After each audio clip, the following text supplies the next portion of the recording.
It's an experiment to sort of regain our ancestral root. In fact, it will get looks and it will get criticisms and judgment, unfortunately, from people who are doing very harmful things sometimes, but just not realizing it.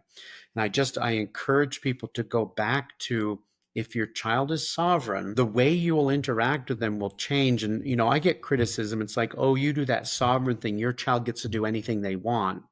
And that is absolutely false, because an adult that comes into my house doesn't get to do anything they want, right? They can't break things. They can't put themselves at risk of serious mortal harm. They can't put others at risk of serious injury and harm.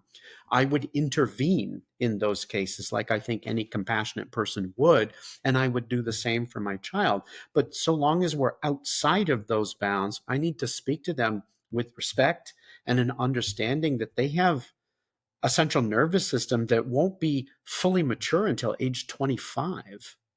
How can I expect them to do everything perfectly now? And so it isn't that they're trying to get you.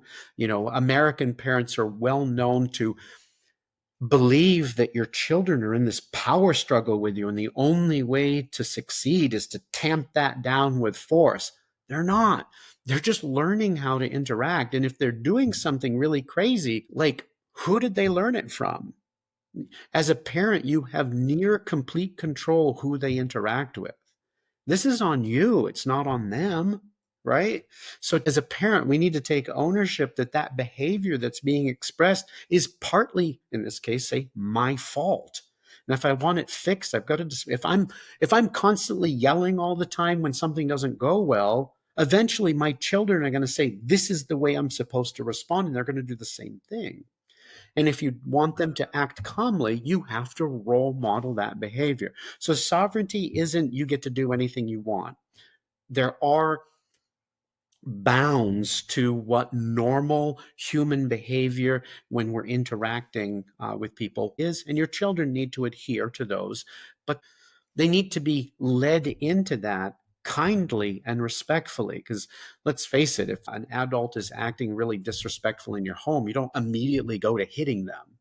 There's a talk. We want to calm things down. We want to de escalate. Parents just immediately hit their children sometimes. It's like, but you wouldn't do that to the adult. So treat them the same. If you're just willing to try to treat them the same, you will start moving in the direction of personal sovereignty for your children. And it just changes the way you interact with them. And they can experience it. They know it.